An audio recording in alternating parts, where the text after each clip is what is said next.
Assalamualaikum warahmatullahi wabarakatuh. Bismillahirrahmanirrahim. Alhamdulillah wassalatu wassalamu ala Rasulillah la haula wala quwwata illa billah. Amma ba'd. Jamaah salat zuhur yang dimuliakan oleh Allah. Alhamdulillah wa syukurillah, kita masih diberikan kesempatan untuk selalu senantiasa bersyukur kepada Allah dengan bermuajahah, berkumpul untuk mencari sebuah keridhaan Allah dalam majlis ilmu yang insya Allah membawa sebuah keberkahan khususnya di bulan Ramadan ini. Alhamdulillah, kemarin kita sudah membaca atau membahas atau mentelaah sebuah hadis yang pertama, yaitu hadis terkait dengan niat.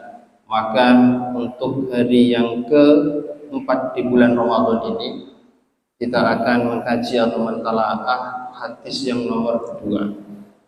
Hadis nomor kedua ini sama halnya diriwayatkan atau disampaikan oleh Umar bin Khattab.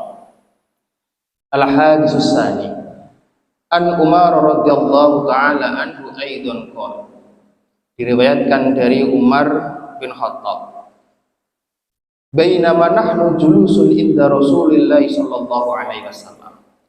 Suatu ketika kita duduk-duduk bersama dengan Rasulullah, dalam hal ini adalah para sahabat, dan sahabatnya itu siapa saja secara detail tidak dijelaskan dari beberapa kitab. Akan tetapi di sini tokoh utamanya adalah seorang laki-laki, Sayyidina Umar, dan juga Nabi Muhammad sallallahu alaihi wasallam. Dzata yaumin ittala alaina rajulun shadidu bayadi siyabi shadidu sawadi sya'ari la yura alaihi atharu safari wa la ya'rifu minna ahadun. Ketika Rasulullah dan para sahabat Sayyidina Umar itu berdialog, dalam arti kalau bahasa Jawanya adalah jagungan atau bersenda gurau, tiba-tiba ada seorang laki-laki yang tidak tahu arahnya di mana, dan tidak ada satupun dari para sahabat itu tahu asal muasalnya itu datangnya dari mana. Tiba-tiba datang tanpa diundang. Hatta jalasa ila Nabi sallallahu alaihi wasallam, sehingga langsung duduk di hadapan Rasulullah sallallahu alaihi wasallam. Seorang laki-laki tanpa status, tanpa apapun, tiba-tiba datang di hadapan Rasulullah, duduk di hadapan Rasulullah. Fasnada rubbatai ila rubbataihi wa wada'a kaffai ala fakhidaihi, kemudian menyandarkan kedua lututnya, disandarkan kepada lututnya Nabi Muhammad SAW, berhadapan-hadapan, dengkul atau ini bahasanya apa ya? Lutut bertemu dengan lutut, saling bertemu. Kemudian wada'a ala fakhidai, kemudian wada'a kaffai ala fakhidai, kemudian kedua telapak laki-laki tersebut diletakkan di atas kedua paha Rasulullah. Para sahabat sangat kaget, para sahabat sangat shock. Kenapa ada seorang laki-laki tanpa dikenal sangat berani sekali untuk memepet atau bahasanya mendekati Rasulullah, menyandarkan kedua lututnya, bahkan memegang kedua paha Rasulullah. Ini siapa sampai berani-berani begitunya dapat di hadapan Rasulullah? Kekagetan ini bukan hanya sampai di sini saja, sehingga waqala ya Muhammad, tiba-tiba bicara waqala ya Muhammad, tanpa embel-embel Rasulullah, Nabiullah, langsung menyebut nama Rasulullah. Ya Muhammad, akhbirni anil Islam, coba kasih tahu saya apa itu Islam. Faqal, Rasulullah pun tanpa basa-basi langsung menjawab faqal, maka Rasulullah menjawab, al-Islam an tasyhada an la ilaha illallah wa anna Muhammadar Rasulullah wa tuqimas salata wa tu'tiyaz zakata wa tasuma ramadana wa tahujjal baita in istata'a ilaihi sabila Dijawab dengan tegas oleh Rasulullah, Islam adalah bersaksi bahwa tiada Tuhan selain Allah, Nabi Muhammad adalah utusan Allah. Kedua, menjalankan sholat, membayar zakat, melaksanakan puasa Ramadan, dan menunaikan haji bagi yang mampu. Qala sodaqta, tiba-tiba laki-laki tersebut berkata, wah gue bener Muhammad. Fa'ajibna lahu yas'aluhu wa yusaddiquhu. Dan itu membuat kaget Sayyidina Umar. Lulu. Dia bertanya sendiri, dijawab-jawab sendiri. Kok iso ngono? Iki wong apa iki? Ini orang bagaimana ini? Bertanya sendiri, dijawab dengan sendiri, dibetulkan dengan sendiri. Faqal fakhbirni anil iman. Kekaguman atau bahasa Jawanya adalah kegawaan Sayyidina Umar terhadap laki-laki yang satu ini tidak berhenti sampai di sini. Fakhbirni anil iman, tiba-tiba bertanya untuk kedua kalinya. Fakhbirni anil iman, coba ceritakan apa itu iman. Maka Rasulullah pun menjawab tanpa ada protes, tanpa ada menyangkal satu kata pun, langsung dijawab oleh Rasulullah, antu'mina billahi wa malaikatihi wa kutubihi wa rusulihi wal yaumil akhir wa tu'mina bil qadari khairihi wa syarrihi. Dijawab Rasulullah bahwa apa itu iman? Iman adalah ketika kamu beriman kepada Allah, kepada malaikat-malaikat Allah, kitab-kitab Allah, rasul-rasul Allah, dan serta beriman kepada hari akhir, dan yang terakhir adalah beriman kepada qada dan qadarnya Allah. Sekali lagi bahwa laki-laki itu menjawab, qala sodaqta, we bener, kamu betul sekali. Fa'akhbirni anil iman, dengan pertanyaan yang ketiga. Fa'akhbirni anil iman, coba kamu ceritakan apa? Fa'akhbirni anil ihsan, coba kamu ceritakan apa itu ihsan. Qala an ta'budallahu ka'annaka tarahu fa in lam takun tarahu fa innahu yaraka. Untuk ketiga kalinya seorang laki-laki ini bertanya terkait dengan ihsan. Apa itu ihsan? Wahai Muhammad, jawaban Nabi Muhammad sallallahu alaihi wasallam adalah beribadah kepada Allah seakan-akan kamu melihat Allah. Fa illam yakun, dan ketika kamu tidak mampu untuk mengaplikasikan seperti itu, maka fa innahu yaraka, maka kamu mempunyai keyakinan bahwa Allah yang melihat kamu. Maka Syekh Imam Nawawi menjelaskan dalam syarahnya bahwa makom seseorang hamba itu dibagi menjadi dua. Yang pertama digambarkan dalam gambaran ihsan adalah, gambaran yang pertama adalah ka'annaka tarahu. Siapa ini yang mempunyai kapasitas ka'annaka tarahu, beribadah seakan-akan dia itu bisa melihat Allah? Maka dijawab oleh Imam Nawawi, wa hadza maqamul musyahadah. Ini adalah makom orang-orang yang sudah bisa musyahadah. Kalau dalam ilmu tasawuf adalah orang yang ketika bisa menghadirkan Allah dalam hatinya dan bisa merasakan kehadiran Allah. Ini makom musyahadah. Mungkin kita belum sampai dalam takaran makom musyahadah ini, akan tapi dalam arti bisa mendekatkan diri dalam makom musyahadah ini. Makanya Ibnu Hajar al-Haytami dalam kitab Fathul Mubinnya, syarah dari Arba'in Nawawi ini, makom musyahadah itu adalah ketika kita sholat, kita bisa menghadirkan hati dalam keadaan al-khusyu'u wal khudu'u, khusyuk dan sangat bisa menghadap kepada Allah tanpa ada ayyal tafita, noleh kanan noleh kiri, atine mantep madep kepada Allah tanpa memikirkan masalah duniawi ketika dalam sholat. Karena sering kita alami dalam beberapa situasi, diakui ataupun tidak diakui, bahwa ketika kita sholat pasti kita akan masih hadir, masih menghadirkan dalam masalah duniawi, dalam hal apa? Pekerjaan, dalam hal apa? Keluarga, dalam hal apa? Mungkin dalam hal anak ataupun yang lain. Ini menjadi sebuah PR bagi setiap hamba untuk mendekatkan diri bagi seorang hamba.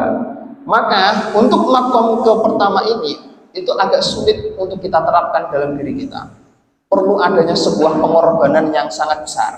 Akan tetapi untuk kedua atau bagian yang kedua, untuk kategori ihsan itu adalah fa illam takun tarahu fa innahu yaraka. Maksudnya apa? Di sini disebutkan ghafilan. In ghafalta fis salat wa hadasat an-nafsu fiha. Ini jika kita ketika melakukan sholat itu ghafilan, lalai, lupa akan esensi dari sebuah sholat itu apa. Ketika membaca Fatihah, alhamdulillahirabbil alamin, kita tidak bisa meresapi apa itu arti dari alhamdulillahirabbil alamin. Bahkan ketika kita sujud, subhana rabbiyal a'la wa bihamdi, setidaknya ada kata atau ada unsur dalam hati kita merendahkan diri setinggi apapun derajat kita di dunia, maka ketika kita bersujud di hadapan Allah hanya ada satu kata yang mulia, yaitu Allah lah yang maha tinggi. Hal ini sudah dikomentari oleh Imam An-Nawawi bahwa wahadazat nafsu fiha, mau tidak mau, diakui atau tidak diakui, ketika sholat pasti ada suatu hal yang baru, masalah dunia masuk dalam sholat kita. Ini terkait dengan ihtisan. Maka dilanjutkan pertanyaan ini, atau laki-laki ini bertanya kepada Rasulullah. Setelah bertanya tentang ihsan, maka dilanjutkan lagi, laki-laki ini bertanya, fahbirni anis sa'ah. Coba ya Muhammad, ceritakan kepadaku apa itu hari kiamat. Maka ketika pertanyaan itu dilontarkan di hadapan Rasulullah, jawaban Rasulullah adalah qal mal mas'ulu anha bi'a'lama minas sa'il. Orang yang bertanya lebih tahu daripada orang yang ditanyai. Maka tidak puas sampai di situ, laki-laki itu selalu mencerca pertanyaan. Fa'akhbarni an amaratiha. Jika engkau yang Muhammad tidak mau menjawab atau tidak bisa menjawab apa itu hari kiamat, kapan datangnya hari kiamat, maka coba kamu ceritakan apa tanda-tanda dari hari kiamat.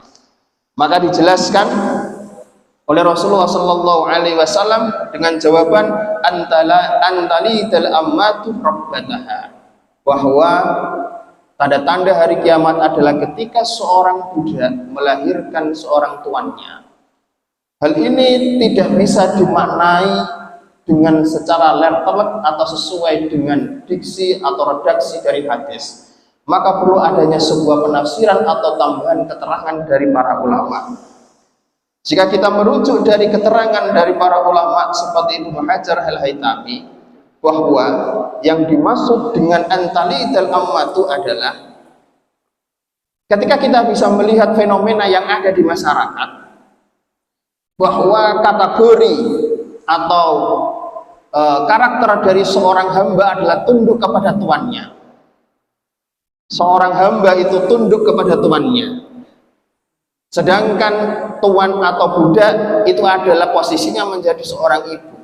Fenomena yang ada saat ini adalah bahwa banyak sekali dari anak-anak kita atau anak-anak saudara kita itu lebih berani daripada memuliakan ibunya.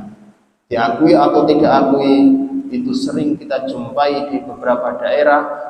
Adapun di kota kita pasti kemungkinan itu ada. Bahkan banyak sekali seorang anak durhaka kepada orang tuanya.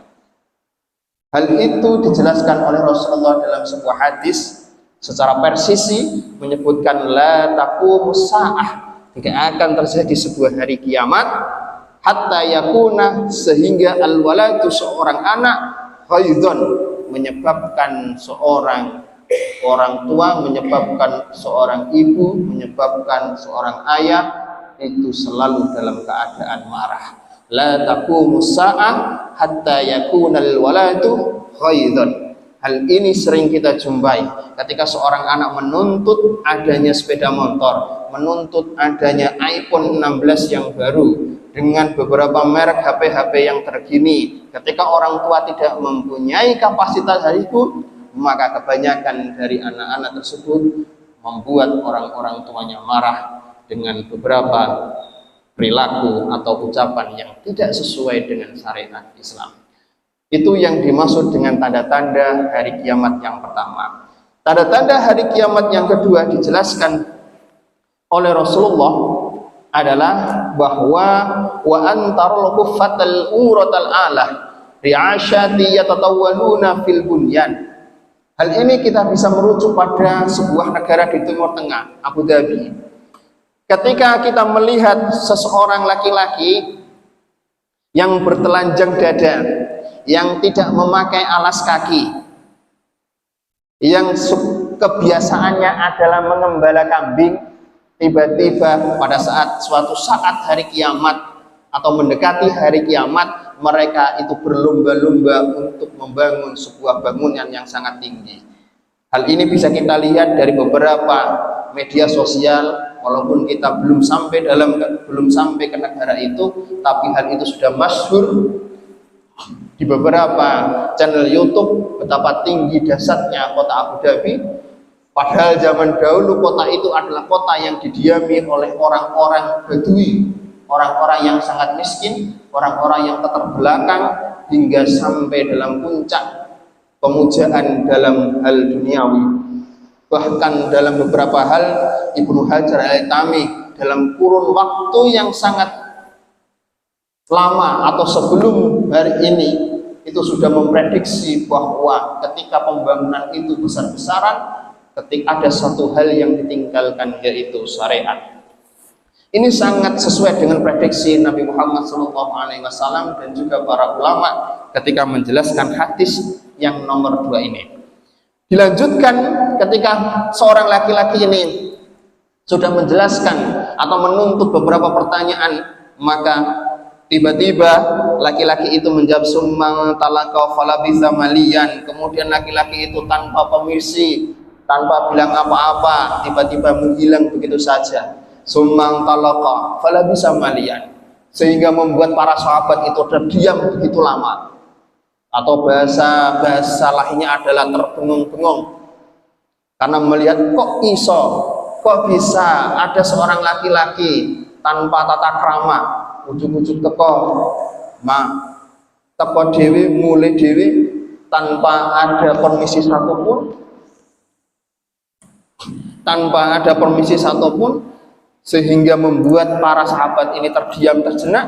Maka sumakal Rasulullah pun untuk memecah keheningan dari para sahabat, Rasulullah melanjutkan ucapan, ya Umar atadri minnas sa'il, wahai Umar, apakah engkau tahu laki-laki siapa yang tadi yang datang itu siapa?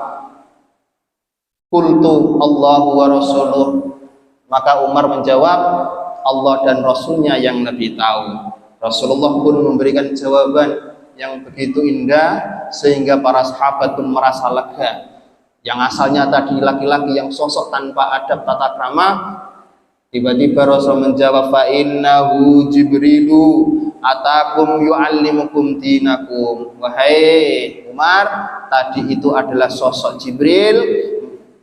Dia datang untuk memberikan sebuah pengajaran kepada kita, apa itu agama. Agama adalah kolaborasi dari penggabungan dari yang namanya Islam, yang namanya iman, dan yang namanya ihsan. Ketiga unsur ini menjadi suatu kewajiban bagi umat Islam untuk berpegang teguh kepada agama. Rawahul Muslim, diriwayatkan oleh Imam Muslim. Hadis ini dalam takaran hadis yang sahih sebagai pedoman kita untuk menjalankan agama kita, meneruskan sunnah-sunnah Rasulullah SAW. Cukup sekian kami sampaikan, semoga memberikan sebuah kemanfaat. Kajian hadis yang nomor kedua ini menjadi modal kita untuk selalu beribadah kepada Allah dengan ikhlas, dengan selalu bertawadhu, mendekatkan diri kepada Allah, khususnya di momentum bulan Ramadan ini. Akhir kalam, wabillahi taufiq wa ridha wal inayah. Wassalamualaikum warahmatullahi wabarakatuh.